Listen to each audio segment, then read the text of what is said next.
Well, I want to welcome to the program Rod Bennett. Rod is the author of many books. The book we're going to focus on today is called These 12, the Gospel Through the Apostles' Eyes. But boy, there's a lot to cover. And Rod, I'm excited to have you on. Thanks for being willing to be with me today. This is going to be fun, Tom. I'm looking forward to it. Yeah. So, Rod, we're talking today. It's a few days since this news came out about a sort of high visibility convert to the Catholic faith, an actor who took on the part of Saint Padre Pio. And in taking on the part, getting close to that saint, lo and behold, he experiences a conversion. Do you know who I'm talking about? I do. Yeah, I've kept up with that just a little bit. Yeah, that's Shia LaBeouf. And it's, I don't even know if I pronounced that name correctly, but close enough. It's French, so I don't think any of us can get it exactly right. Just I kind of say it kind of garbled and right. And I got it, right? Yeah, close, and I just thought that was a really interesting thing that, you know, here's an actor who maybe didn't have, like, let's say the most Christian or faith-filled reputation, somehow got drawn to this part, and then in immersing himself in the part, comes out the other side, a convert to the Catholic faith. I thought that was really awesome. Absolutely. And right. Yeah. When I hear that, I think, Rod, does that mean anything to you? Drawing close to saints, immersing yourself in their lives, and coming out the other end Catholic. Does that have any touch points with your life? Yeah, that was pretty much the story of how I got into this business of talking about the church fathers, which sort of seems to be the thing I get called upon to do pretty often.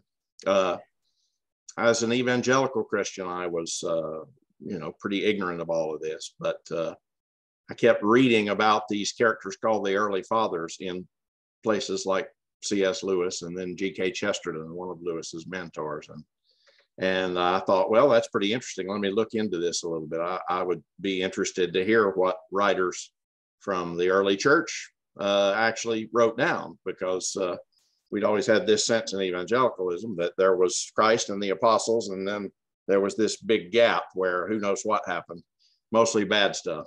And then Martin Luther came along and enlightened the world. And so one of the most astonishing thing was to discover that so much of it still existed, just thousands and thousands of pages of documentation that dated from before Constantine, within the first 200 years of Christianity. And that's a fascinating idea to somebody who has always been a bit of a history buff. So yeah, looking at the writings and the lives of those early saints was foundational for my change in faith, my discovery of Catholic Christianity. So yeah, you're absolutely right. The saints did it again. This time, the saints being the early fathers of the church. So I got to ask, when you were doing that exploration, there were obviously obstacles that were holding you back that had to be removed, from a theological standpoint, from a mindset framework standpoint, right? Typical objections, we all know about those. But think about someone like this actor, like Shia LaBeouf. He makes this journey into the Catholic faith, and some of it was this intellectual side of things. But for you, let's talk about you, Rod. Was there let's call it a personal cost, even a personal cost for you being a fervent evangelical to all of a sudden have to say it out loud to someone for the first time? I'm becoming Catholic, Roman Catholic Christian. Yeah, that's right. Yeah. Did any stories jump out at you as like, I remember the first time I said it, or I remember that time I said it to that particular group? Right. Well, on the whole, I tend not to tell stories about the great cost that I've paid for this, because if the Lord wants to remember those things, as I trust that He will, that I leave that to Him. I don't go around talking about how much I've suffered because of what I've done. Let's let other people do that if there's any of that to be done. But I will say that you make it so specific. Was there one person who said one thing? There was. The first thing my father said when I told him, my father, a good lifelong Southern Baptist, grew up in the hills of East Tennessee. first thing he said to me was, "Don't you know that the mafia runs the Catholic Church?" Now, as much of a silly trope as that sounds to be, my dad actually knew a little something about the mafia when he was a sailor in the late 50s in the U.S. Navy. They stopped at the port of Naples in the Mediterranean, and he was walking down the street in his whites, sailor whites, Cracker Jacks, and some men stopped him along with his friends and said, "We've got a man inside, a man who likes the United States and has been away for a while and is lonesome to hear some American voices." So they took him inside this restaurant, and the man was the very famous gangster Lucky Luciano, who is one of the most famous of the mafia bosses. And sure enough, he'd been, people who know a little of the history of it know he'd been exiled, deported from the United States back to Italy. And he was nostalgic. So he picked up my dad and some of his friends and laid on a big Italian feed at this restaurant. And they spent the afternoon with the most famous mafioso of their era. So my dad wasn't talking entirely out of his hat. He'd had something to do with the with these kind of people. So, but yes, he also had some prejudices. So I will say that's one of the franker ones I've heard. Well, did he? I have to ask. I mean, sure, did he say, "Oh, and you know, if there's a secret back door into the Vatican, and I go see the Pope, you know, once a month or something like that"? Was there any? No, like, I don't think it was like that. Okay. They, you know, it is true that even when a man is on the outs with God as a Catholic, he often cherishes the idea that he's coming back one day. You know, that's you know, in Southern Baptist and other evangelical circles, you'll find a real rogue pretty often who is relying very heavily on once saved, always saved, eternal security. He walked the aisle when he was 9 years old, and yes, his life's a hell of a mess right now, but he's going to get by because of what he did when he was 9. Well, the Catholic version of that is, you know, I may not be a good Catholic, but I'm going to get it straightened out one day.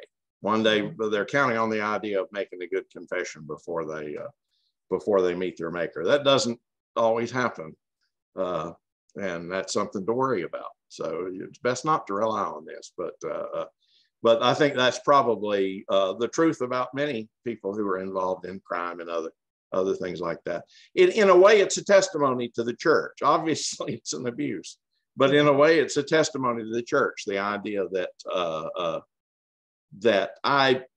I'm still a Catholic at heart. And that is true. Theologically, it's true that if you have been baptized, you're a Christian. You may very well go to hell as a Christian. And we've got it on pretty good authority that the hell is hotter for those who have that much light than it is for the poor pagan who doesn't know his right hand from his left. So it's a dangerous piece of fireworks to be playing around with. But there is something about the idea innate in all of the baptized that I really belong to Christ in some profound sense that doesn't go away. That, of course, lays great responsibility on you and not something to be trifled with, as many people do. But that's one of the things that I actually like about my Catholic faith is that people may leave the church, but the church never leaves them. So yeah, amen. Well, important, right? I love that God's mercy is available to us, and don't give up. I know, like folks that are watching or listening to this interview right now, they may have some that family members, right, near and dear to them that are far from God, and there's that sense of, you know, clinging to their intercessory prayers, asking the Blessed Mother and just restore this dear soul of mine back to the true home in the Catholic faith, just get them back to God, right? That's their greatest suffering, and even trusting that their suffering is going to somehow be used by God for good. Well, you bring up an interesting point. It is absolutely true that we all have an obligation in the Ten Commandments to honor our father and our mother. My own mother, bless her, is not Catholic and has no intention of becoming one. But sometimes she'll say things like, well, I don't think people should change their religion, or I don't think people should argue doctrine with other types of Christians and stuff. Now, she didn't say that when I was an evangelical missionary. I went to other countries, some of them Catholic, traditionally Catholic countries, to try to get people to change their religion. And that wasn't really how she felt about it then. So, but it is true that it's not wrong to say that a person shouldn't treat a change of religion from what they were raised in lightly. Mm-hmm. They shouldn't do it loosely or inadvisedly. In other words, I think it really does. The Decalogue commands us, I think, to stick with what we were, how we were raised, as long as we can in good conscience. Mm-hmm. And you have to get to the point where you would be acting in bad faith, not to make a change of faith when you've actually reached a point where you have new convictions. But I don't poo-poo the idea that it's a weighty matter to question or begin to step away from the faith that you were given at home. That's those are beautiful and weighty thoughts. What you just said, I really appreciate that. What you just shared. We're talking today with Rod Bennett, and Rod's the author of the book These 12: The Gospel Through the Apostles' Eyes. We're going to talk about that book, Rod, in just a couple of minutes. But what you just said spurred a text messaging that I was having, and then a phone conversation with my oldest daughter. So my oldest daughter is now in conversation with a prominent pastor of an evangelical church about potentially becoming Catholic. And he has, he's done a lot of study, and the more that he studies the early church, the more that he studies the faith, he's bumping up against real dilemmas, especially around the Eucharist and the sacraments. And he is facing one of those moments that you talked about. And I love how you said it. You said something, it's kind of a paraphrase and kind of, get me in line here, that you can stay in the faith that you were born in until you feel like you can't in good conscience continue to do that. And then you have to honor what the Lord is calling you to do. Yeah. And that's where he's at. He's at this like heavy, weighty moment where he's invested a long time, a number of years and years and years, building up a very active, prominent church. Oh, yeah. And my daughter is hearing him preach and talking about the sacraments all the time. And she would text me and call me and say, Dad, he's talking all about the sacraments. Because my daughter, she's a very fervent Catholic and goes to Mass, right? She's a very fervent Catholic, but she also did missionary work with evangelicals and lives with evangelicals. And so she'll actually go to these worship services in addition to Mass, and she's influencing all these evangelicals to consider becoming Catholic, believe it or not. Well, he has a question, and he's like, what books would you recommend me to read on this journey to help me get some bearings on what am I supposed to do? What am I supposed to do? I think he said that the issue that he still wrestles with is the role of the Pope in the early church, and then and the way that would continue down to today. So, I guess the concept of the apostolicity of the church, and especially of the Pope. But I think he's trying to navigate the personal side. Like, what do I do with all this? Well, it is. People don't take it seriously enough. I know, having traveled in these circles for some years now, I know a lot of men who really have taken up their cross by becoming Catholic. I mean, it's no joke. For many of these guys, it was like putting a gun to their head. Because, think about it. If you've been trained as an evangelical minister, you went to college and then you went to seminary, put all this education and training into it. The minute you become Catholic, you're unemployed and your education counts for nothing. I know men who were pastors, evangelical pastors, who wound up selling insurance and real estate and things like that. Nothing wrong with those kinds of employment, but I wish that we had a better answer for those men in the Catholic Church. I know that the Lord has a place for people of that type we as Catholics need to honor the fact that they were called by God to the ministry. They've just had to clarify some things since that call. But so far, there's not been a great rush to make these men deacons or any of the other things so there's a huge body of men who literally took up their cross. And how many of us would take our diploma and flush it down the commode like that? Mm-hmm. How many? Not many.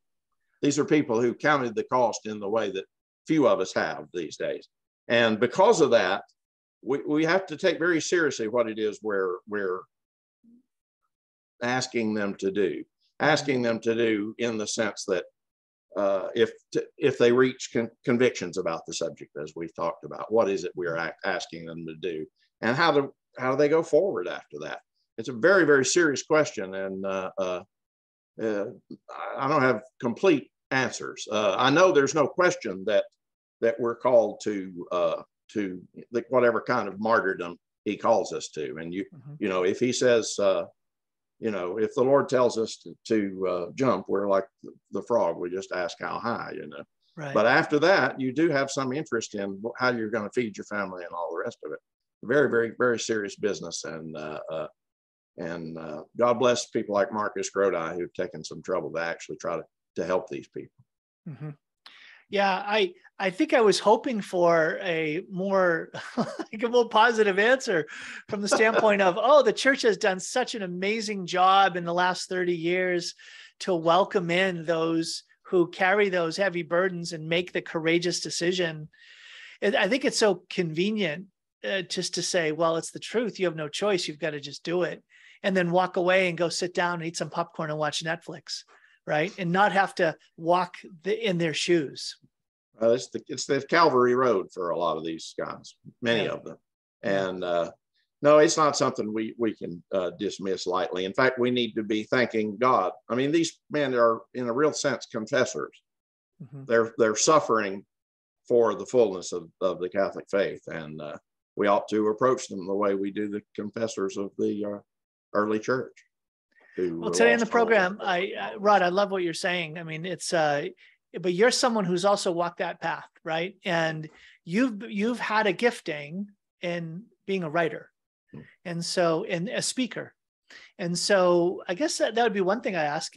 Maybe do you feel that your own gifting and mission is as a communicator, whether that is in speech or in writing, or do you consider yourself a writer who happens to speak, or a teacher who happens to write? How do you name your own sense I've thought of mission? about this. I think my main gift is, I won't dignify it by saying a teacher. And in fact, the Lord gave us a warning about people who want to call themselves teachers. Be careful. Mm-hmm. Not many of you should be called teachers. Yeah. So I'll disavow teacher, but I will say, I think I'm an explainer. I think I do a pretty good job explaining things that people need explained. So nice. Put me down as an explainer, and that's what. So you're not going to let me kind of box you in. Do you like to explain better in speech or on paper? It's the same process for me. Is it really? Yeah, pretty much. Okay. The books give me a chance to put it down more carefully and thoughtfully than when I'm up in front of people. Mm-hmm. But any chance I get, I take it. So if people want, there's nothing I love better than somebody to come and say, look, I don't understand this about the infallibility of the Pope and the rest of it. I get excited and I go, man, this is really interesting. Let's go through it step by step. I think I can help you to understand it. That's my gift, and that's what I do. And that's when I'm happiest, is when I'm doing that. So. Well, and boy, what a great way to spend your life, right? If you have the gift of being able to spend your days explaining the faith so that people go from confusion to clarity, from ignorance to insight, right? From doubt to faith. Wow, what a privilege. It is, when it's actually been my privilege to help to bring somebody to faith. It's a sense that, it's all been worth it, Mm-hmm. Gee, George, you really had a wonderful life, Right. Well, for folks that are listening, I know that some of them feel very daunted. It's like a daunting idea to them to share faith in a way that can actually make a difference. Now, they don't have the same background that you had and the same formation or the same maybe expertise in writing. But I'd love for you can you give us a little glimpse into that world in terms of the difference it can make to someone?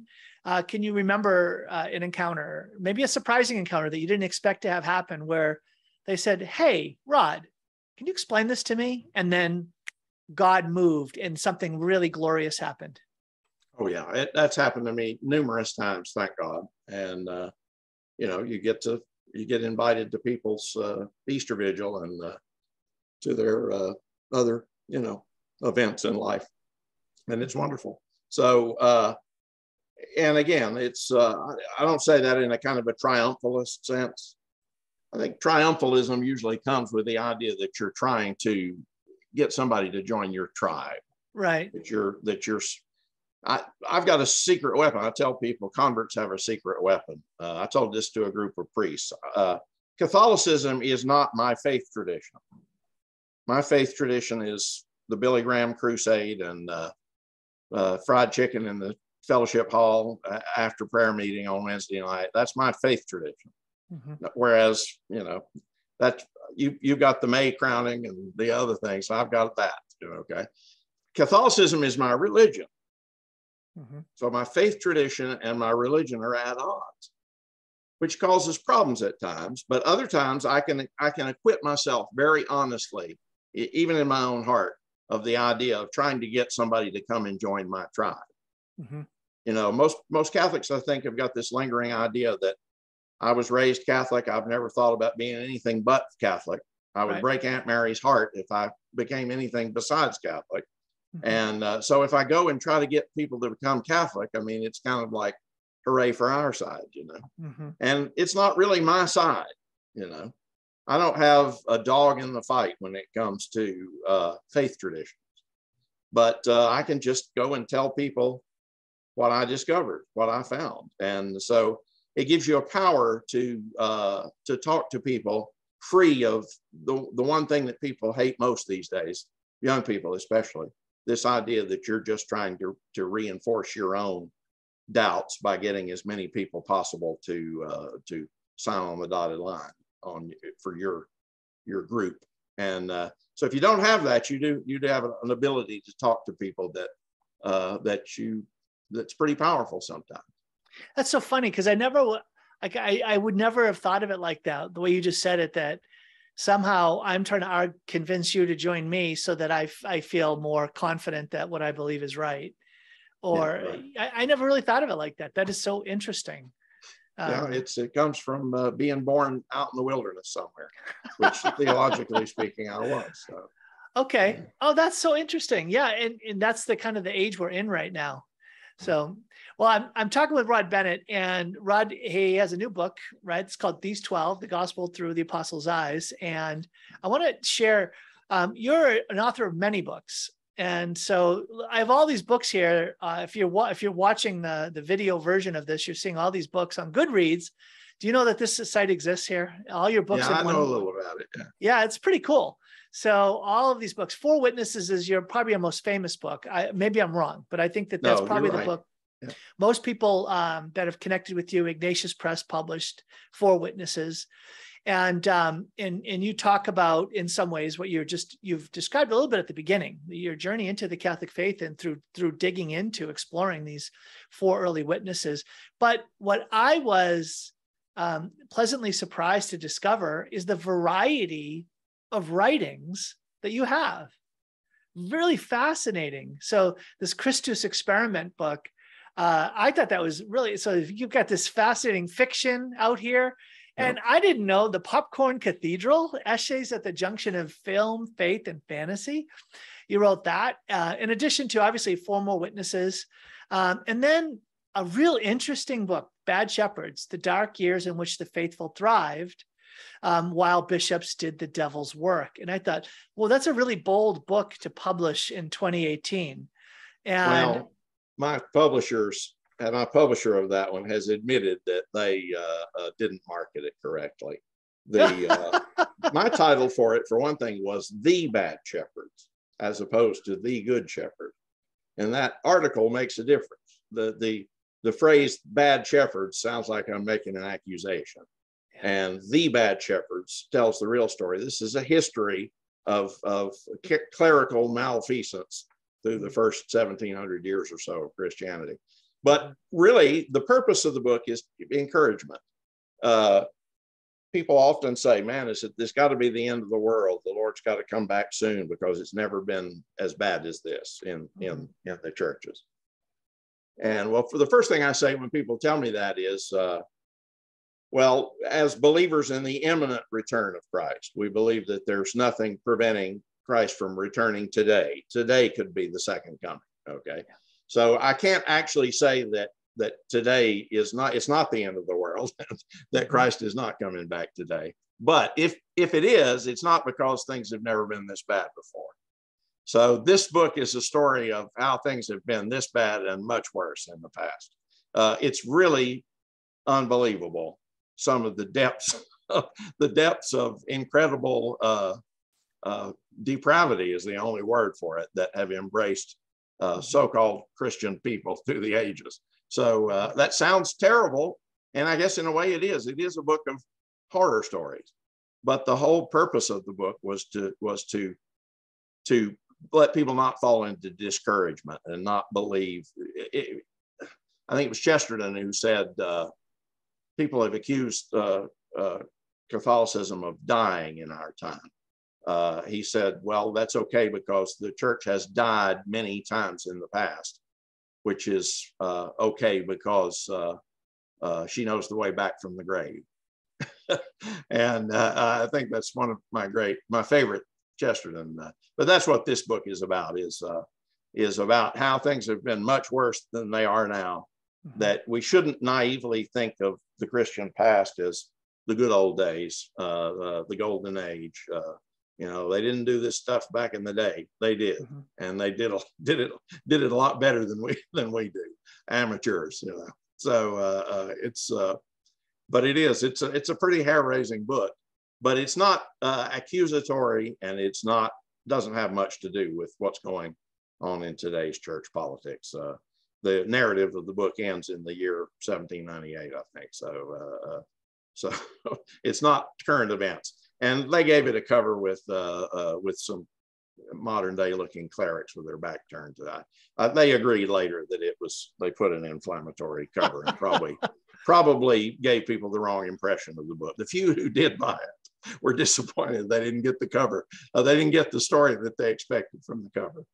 Well, and I think at the time, right, there were a lot of folks who were trying to navigate, like, what do we do? How do we make sense of what was happening during the summer of shame, right? Well, this book certainly includes, I certainly do draw in the afterword of the book some conclusions about how the church was saved in previous ages. Well, and that's the point. That's what I'm interested in, is like, okay, so what brought the church in those ages from death to resurrection? Can you point to certain handholds that God seems to use when the church dies, if you will? I'm just putting it in quotes, right? Church dies because the church, obviously the church is indefectible, but when the church goes from corruption to a sense of radiance, what would you say would be some of the? I won't spoil the ending. I'm having a hard enough time selling the darn thing anyway without spoiling, giving it away for free on here. So there we go. But I will say that it's a historical. It's an interesting historical fact that some of the worst times in the history of the church, when it comes to the clergy, have been some of the best times for the laity.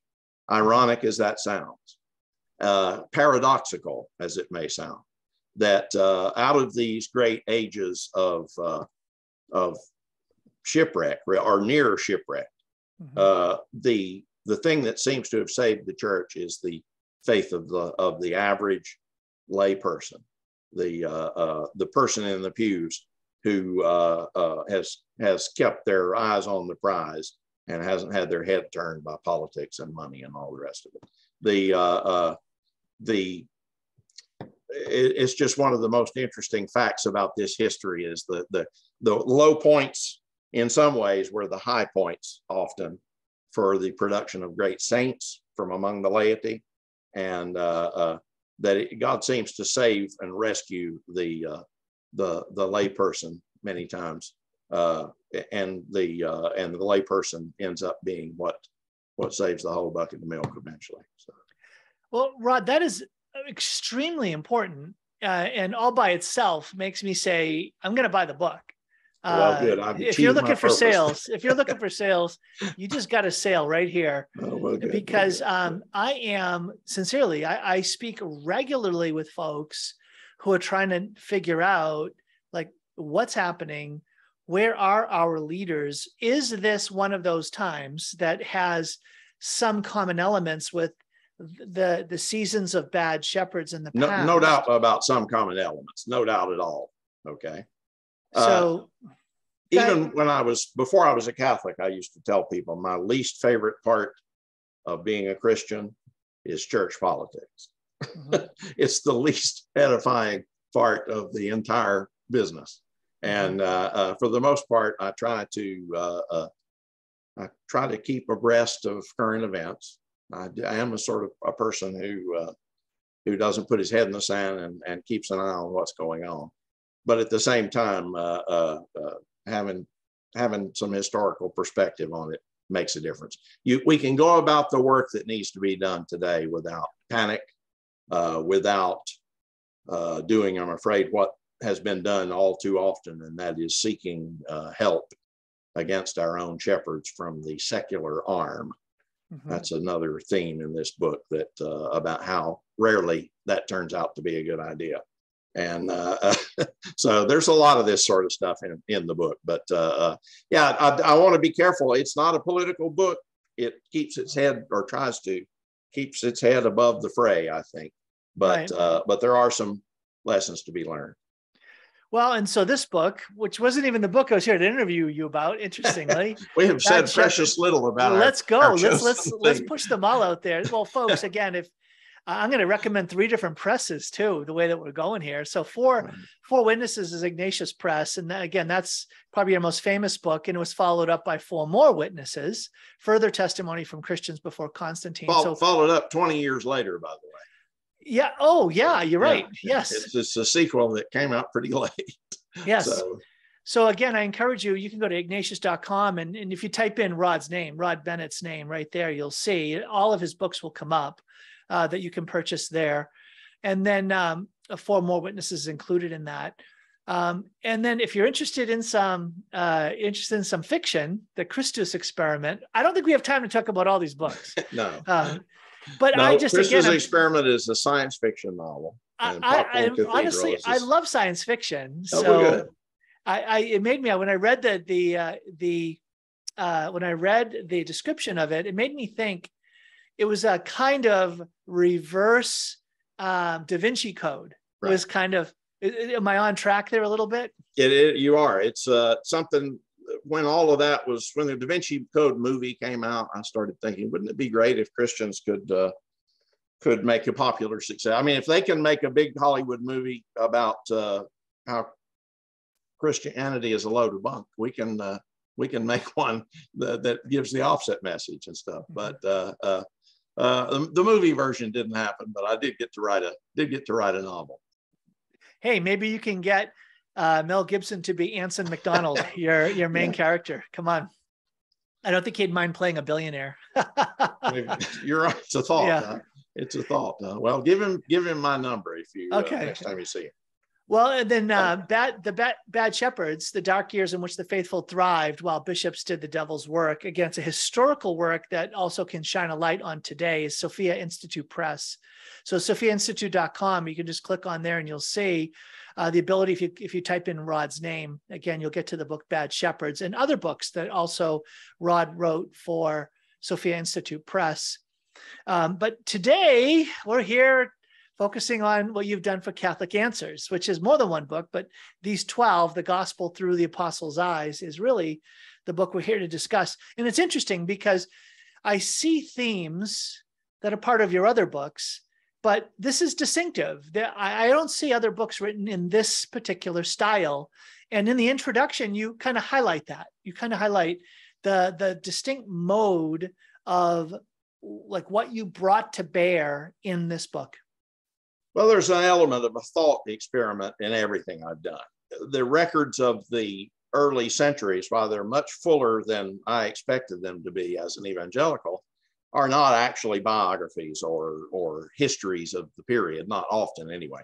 And so as a result, you have to piece it together a bit like a puzzle. And one of the reasons that the average person doesn't know more about the early fathers, why there's such a big blank spot on most people's mental map, even Catholics who really should know better. The idea that the early church was a kind of a terra incognita, dark continent on the map of history, and that you can treat it like ink blot test.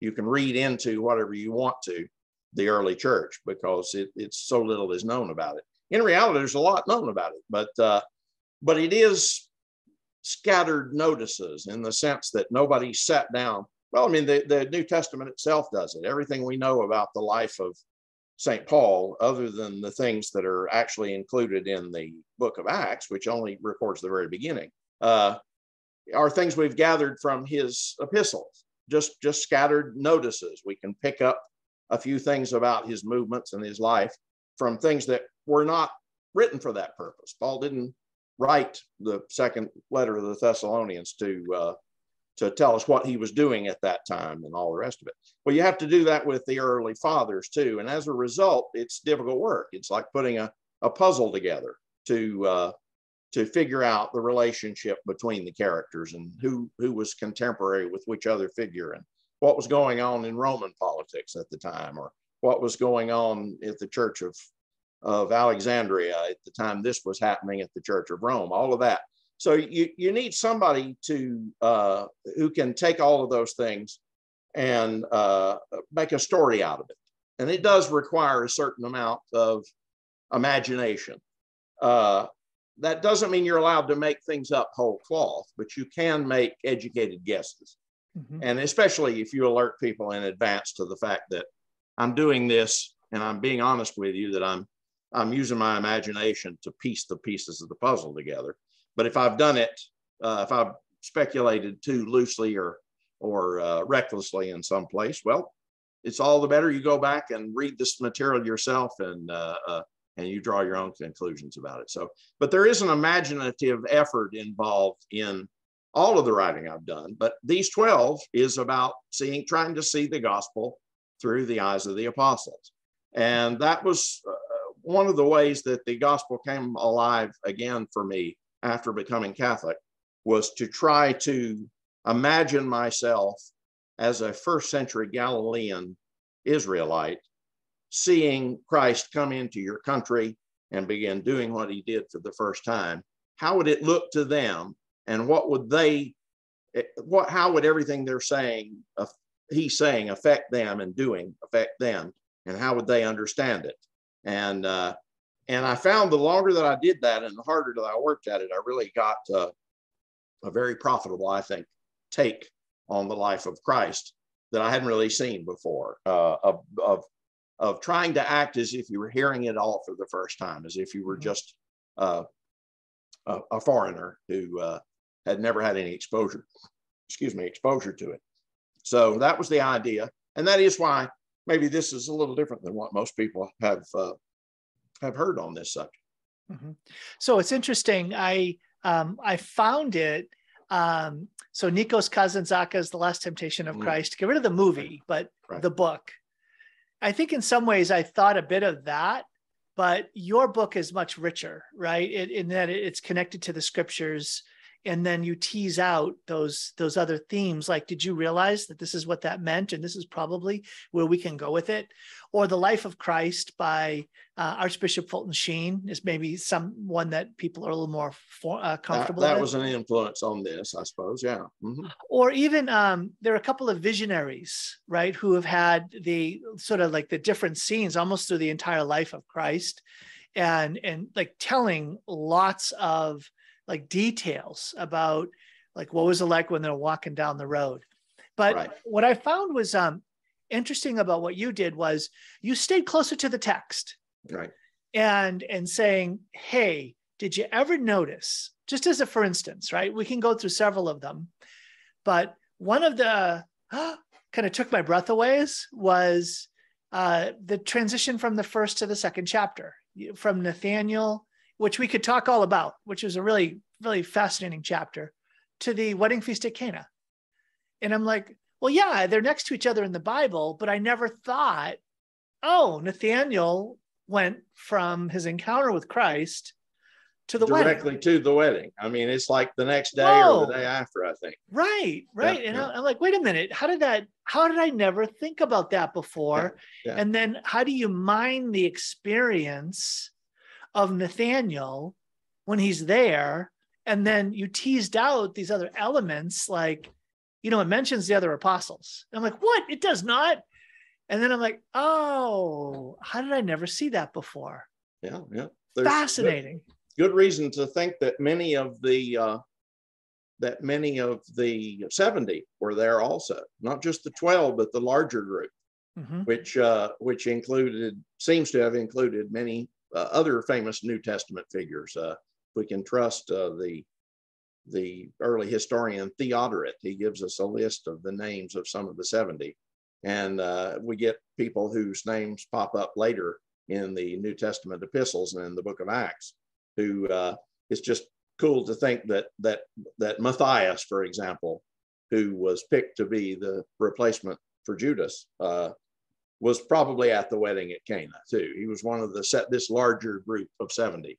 In fact, I think it's Bishop Sheen who says the reason that they ran out of wine was because so many of Jesus's disciples kind of crashed the party too, and that there was a much bigger group of disciples than was expected. So, and that was a little nugget from Bishop Sheen. Yeah. You brought that up in the book, these 12, again, the gospel through the apostles' eyes. You can see, again, if you're watching the video version of this, you can go to Catholic Answers website, Catholic.com. You click on the shop button, and then you can type in these 12, and this book props up. Or you can type in Rod's name, Rod Bennett, who's with me today on the program. So again, folks, if you're just listening to the program, go to Catholic.com, click on the shop button, and you'll be able to get to these 12, the gospel through the apostles' eyes. Now, you mentioned, Rod, that this book was in some ways the fruit of decades of meditative reflection. And I really appreciated that, because what I took from it, here's what I took from it. Tell me if I'm wrong, and then I'd like you to apply it to a chapter, is when Catholics think of meditation, you think about getting into the location of the place itself. You compose that place with your imagination. And a lot of us are not using our imagination with as much informing as we could with all the data that's available in the scriptures. Right. And right. You're even saying from tradition too. So in some ways, this book feels like it was probably the longest book for you to write, because it's 40 years in the making. Yeah, I have a notebook of notes on this project from 1984. So that is so cool. That, by the way, was 12 years before I became Catholic. So you're saying that some of the insights that are in this book, published in 2022, have a history. It just means I'm a real slow writer. Or perfectionist, or right? Yeah. No, I just think that's amazing. So I've got other chapters I could talk about. Which one was your favorite to write? I have a guess. Okay. What's the guess? Exodus. Well, yeah, I mean, it's things are getting for real at that point. It feels like it. It feels like it. But go ahead. Why don't you tell folks? I'm actually also very fond of the book about the change of priesthood, because I give an argument for the foundation of the new Christian priesthood based in the episode of when the apostles were gathering the wheat off of the stalks as they passed through the fields, and were accused by the Pharisees of breaking the law.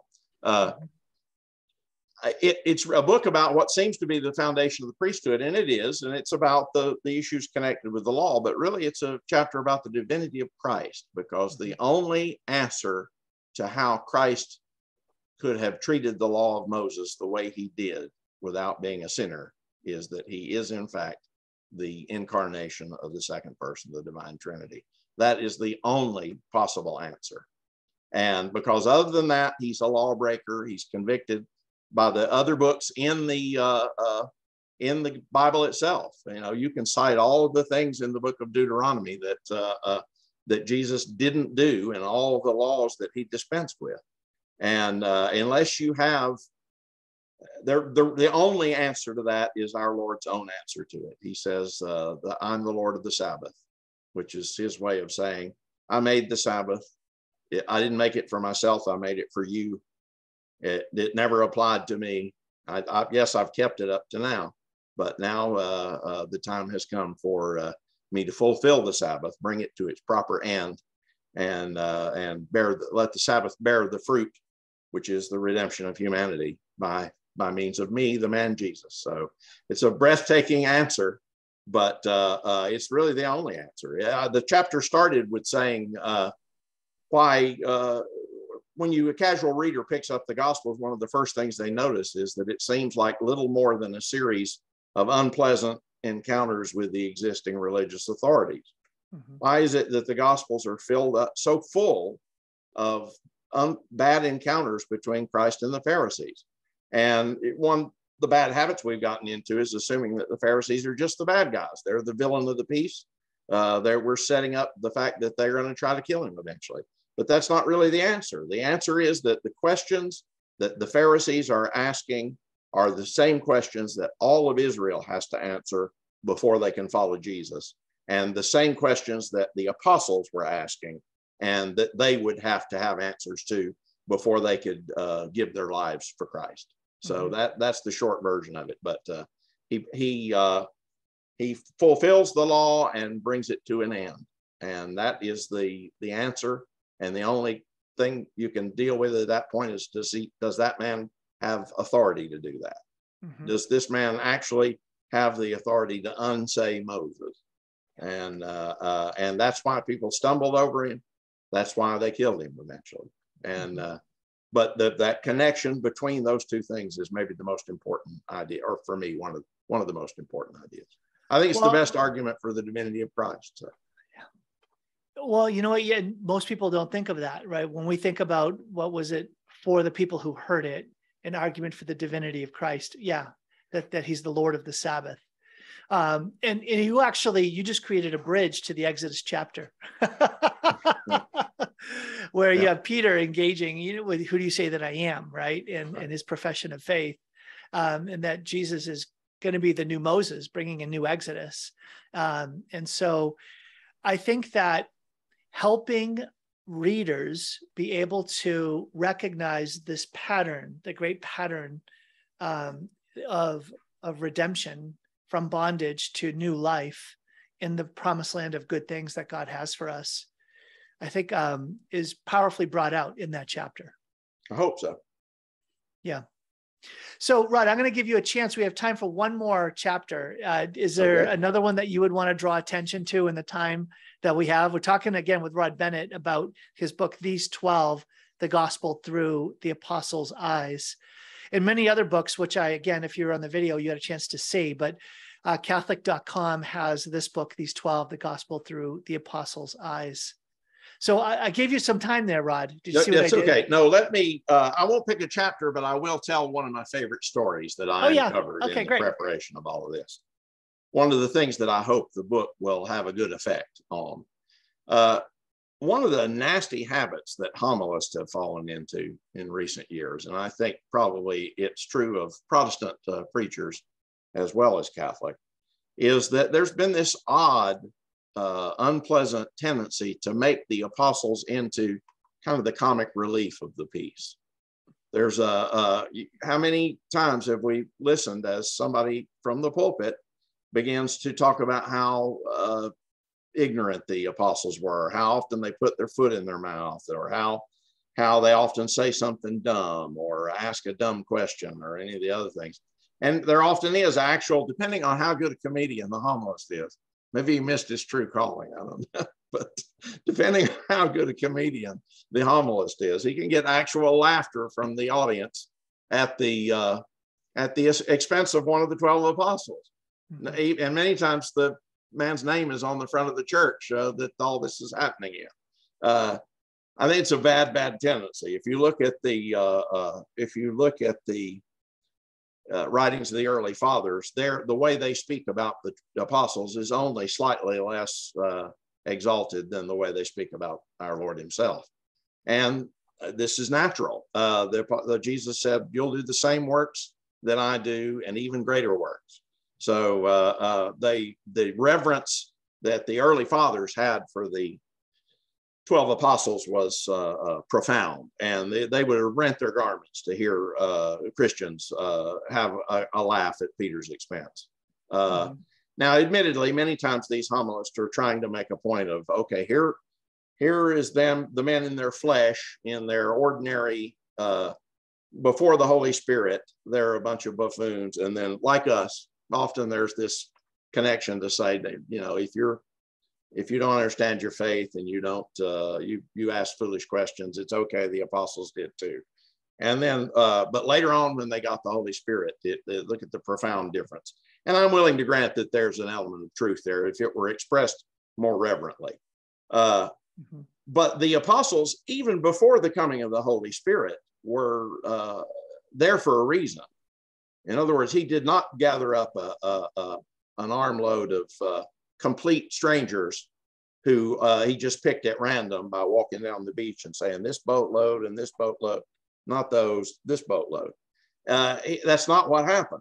I devote some time to that early in the book about how we know for a fact that at least 4 of them had been disciples of John the Baptist before they became disciples of Christ.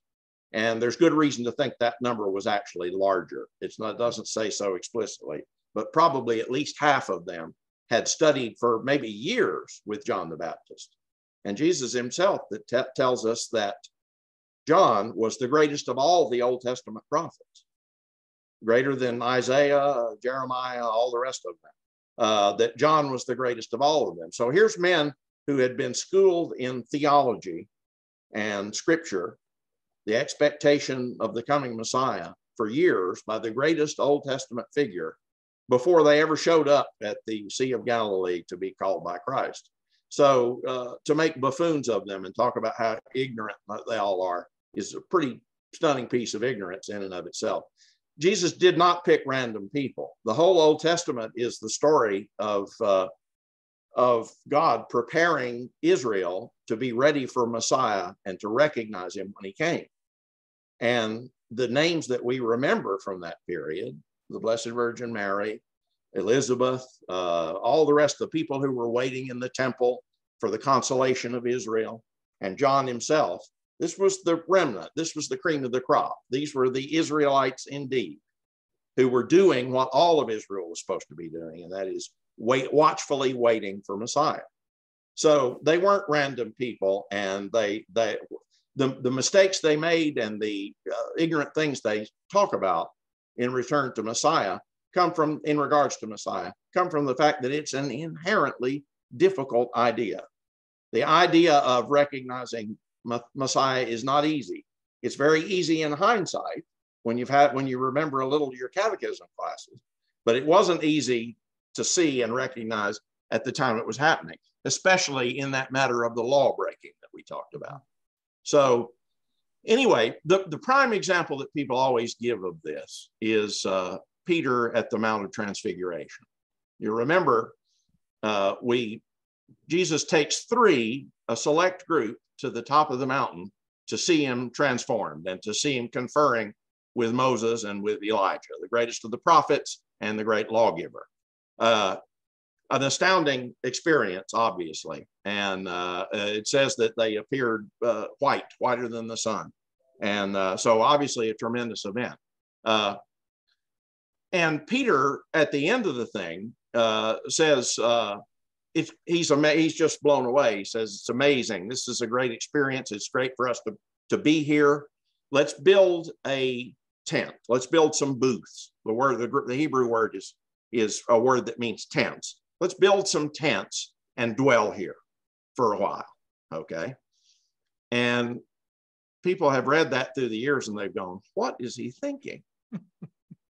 Why do we want to camp out up here on this mountaintop, have a camping trip? And then the evangelist follows the saying up a minute later with the phrase, he said this because he didn't know what he was talking about. Okay. So that's been the starting gun for the idea that Peter had foot in mouth disease, so to speak. But that's a rather superficial understanding. Actually, if you dig deeper into that story, it's one of Peter's finest hours. The Jews to this day celebrate the Feast of Sukkot, which is the Feast of Booths, a feast of of tents. It's in September, so it's coming up pretty soon. And it's a feast that they celebrated in the time of Christ. So Peter knew about it very well. It was then probably, as it is today, a favorite time of year for Jews, where they do go out into a field somewhere, a farm. They build tents. They all go camping out together, and they build booths or big circus tents where they eat wonderful food together and fellowship. It's a family reunion, basically. But the genesis of the festival it's the Feast of Tents because it's the feast of, well, the same word is translated as tabernacles. The tabernacle during the Exodus was the tent that sheltered the Ark of the Covenant. Okay. And the Ark of the Covenant was the dwelling place of God on earth at that time. The Talmud tells us that the Jews believed that the Shekinah of God dwelt in the spot between the wings of the angels. Anybody who's seen Indiana Jones or remembers the angels were there. And that spot underneath was the mercy seat. But the Hebrews, and in the Old Testament, we're told that when Moses or Joshua went to speak to God into the tent, that's where the voice came from, was from on top of the lid between the angels' wings. Later they called it, well, in the Septuagint, it's called the oracle. It's the place from which God spoke. Okay. So the dwelling place of God in a very special sense, the real presence of God was with the Jews in the ark. And as they went through the desert, it was sheltered under a tent just like they were. Okay. So what Peter's doing is he's saying, the dwelling place of God is here with us again. We need to put up a tabernacle and shelter Jesus, in whom God dwells, just as he dwelt in the ark. The only thing to do is to put up a tabernacle. That's what we have to do, right? So when the evangelist comes along and he says this because he didn't know what he was saying. Most of the early fathers believed that what he was getting at there was Peter didn't know that there was a lot of suffering ahead. He thought the transfiguration was the climax of the story. Jesus is now revealed to be God in the flesh, and he'll obviously come down to Jerusalem and be crowned, sit on David's throne, and all the rest of it. So his mistake was that he did not understand the suffering to come yet. He didn't understand the sacrifice. Okay. But the next thing that happens after the transfiguration is that they go down, and Jesus asked the apostles, reunited now, who do you say that I am? Okay. Peter famously, the others throw out theories, second coming of Elijah, all the rest of it. Peter says, you're the Christ, the Son of the living God.